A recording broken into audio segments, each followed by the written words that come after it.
I would like to call the Board of Selectmen meeting to order for Thursday evening, October 29th, 2020, with the following statement. This meeting is being held remotely as an alternate means of public access pursuant to an order issued by the Governor of Massachusetts dated March 12th, 2020, suspending certain provisions of the open meeting law. You are hereby advised that this meeting and all communications during this meeting may be recorded by the town of Hingham in accordance with the open meeting law. If any participant wishes to record this meeting, please notify the chair at the start in accordance with Massachusetts General Law, Chapter 30A, Section 20F, so that the chair may inform all other participants of said recording. I welcome the guests that are here. I would ask if anyone is recording to please use the raise hand function to let us know. Okay, seeing none, we don't have any approval of minutes. Next, the first item on our agenda is to consider a letter from the Board of Selectmen relating to the proposed MBTA Hingham, Ferry, and Greenbush commuter rail service cuts. Joe, I want to thank you again for all the time and thought that you put into the letter. As part of our meeting packet, Sharon provided all of us with a copy of said letter, which I've reviewed. And Bill, maybe I will ask you to lead off to see if you have any questions or any additional feedback for Joe with respect to this letter. No, I just want to thank you, Joe. Appreciate you taking the time to write the letter and appreciate all of your efforts in running point here. Well, thanks for your input and Mary's input, and I see Martha's input, Tom and Michelle, and others who really contributed. So thank you. Yeah, Joe, I think reading this version of the letter, it's also evident to me that a number of the very important points that were made by members of the public on Tuesday have also found their way into this letter.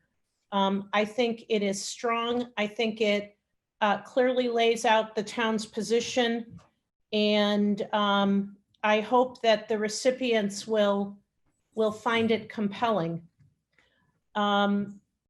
Before the board, we actually have to take a vote to sign this letter. Before doing so, I would invite any of our guests at tonight's meeting, if you have a question or wish to make a comment, please raise your hand if you could. Martha, if you could please, for the record, your name and address. Yes, Martha Bewick, 34 Otis Hill Road in Hingham. I haven't seen the latest form of the letter and would appreciate a summary if possible, and just a little description of what might have been added. And I'd also like to introduce Robert King, who's joined the meeting from A.W. Perry, who has provided significant valuable information about the private investment in the Hingham shipyard, which of course is a big piece of this letter. I think he might want to add something to the meeting, but thank you very much, and would appreciate any summary that you're able to provide this evening before you take a vote. Mr. King, thank you and welcome. Joe, I think you're probably best able to respond to Martha's question. So a couple things, Martha, you brought up and others brought up. The letter emphasizes the about $500 million in private investment that's gone into development around the shipyard. We made specific reference that it's not only going into Boston, but it's also the harbor islands that are affected, added in. Actually, it's also the airport that's affected. And really emphasized with respect to the Greenbush line, it's not just Hingham, it goes from Braintree to Situate. Talked about the private investment that went into Greenbush, the government investment that went into Greenbush, which was over half a $500 million there. The recent $7 million investment in Hingham's new ferry terminal. And I think it really lays out the case that moving forward with cuts or elimination of service for the ferry and the Greenbush line makes no sense from a public health perspective, from a greenhouse gas control perspective, from an affordable housing perspective, a smart growth perspective, and overall with respect to the general business and development of the South Shore, as well as the impacts in Boston. The impact with South Shore residents not going to Boston because of cutbacks in the Ferry and the Greenbush line will affect their economy as well. So all those points are really added and I think emphasized in the letter. Yeah, and I would just also mention, this is a 4-page letter, and Joe, as he did for so long on the ZBA and is doing as a member of this board, is packing a lot into these documents. There is a lot of content and a lot of the points, and you know, Joe, just as you did on ZBA decisions, I marvel at your ability to tell a compelling story and weave all those important details in. This is 4 pages of a very compelling case. There's nothing superfluous here.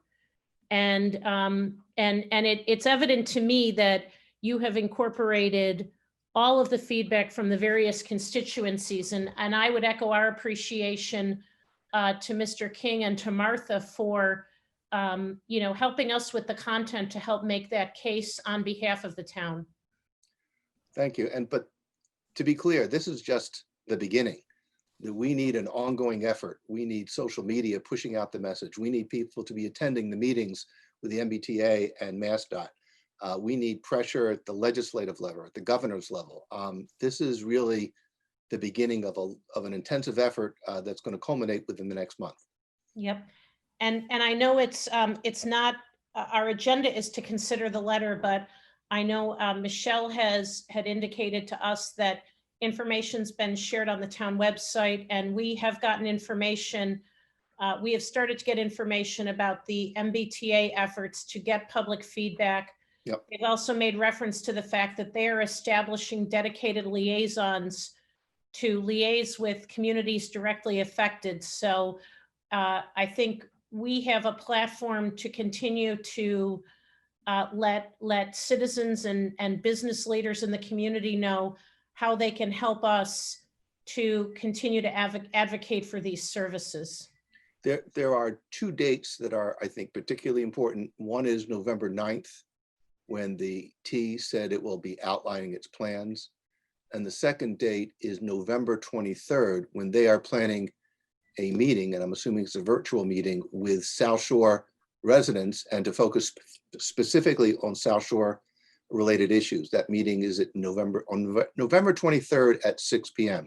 And I'll get more information on that. Are those both MBTA meetings? Is that? That's correct. Yeah. Okay.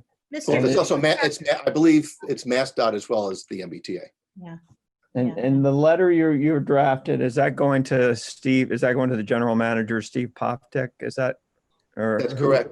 Yep. It's actually being addressed to Stephanie Pollock, Joseph Aiello, and Steve Poptek.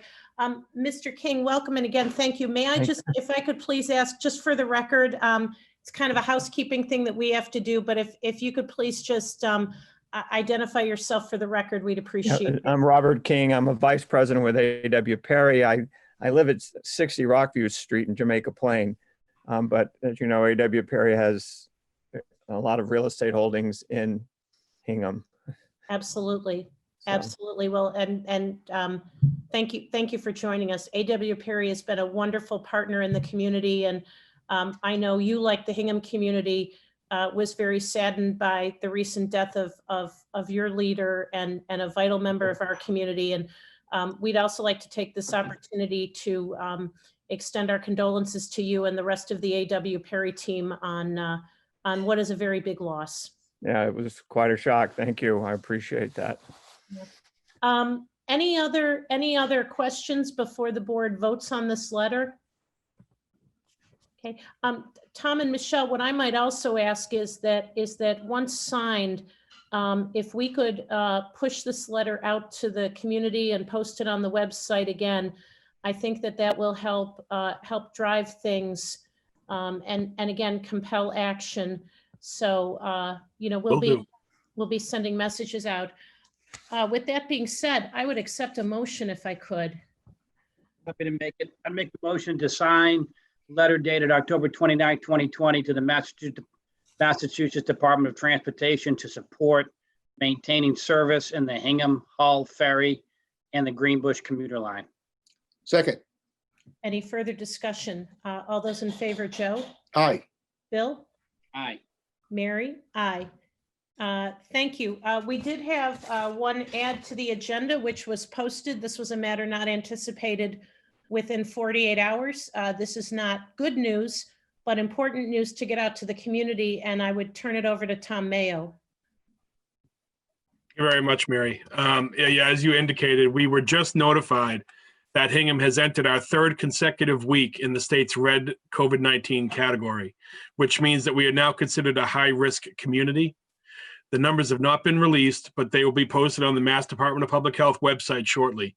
Effective November 2nd, Hingham must revert to step 1 of phase 3 of the Commonwealth's reopening plan. That's down from phase 3, step 2, which is where we've been. Along with that designation will come some additional restrictions, which we will post to our website as they become clear.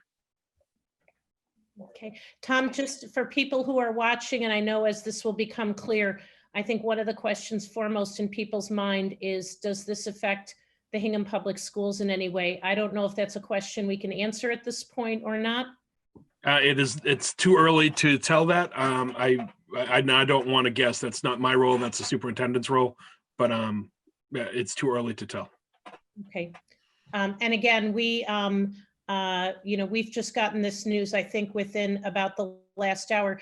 Tom, just one final question, because this is the last time the board will be meeting until November 10th. Based on what we know right now, does this designation in any way impact the upcoming election, either the early voting or the voting on November 2nd? No. Okay. So everybody's got to get out there and vote. Yes. Yeah. Okay. Thank you. Those were the only items on our agenda tonight. We knew it would be a quick meeting because of these items. But again, Joe in particular, thank you so much for articulating such a strong position for the town. Martha, thank you for all of the great input. Mr. King, thank you for engaging. Thank you for attending. As Joe said, this is an important step, but not the only step.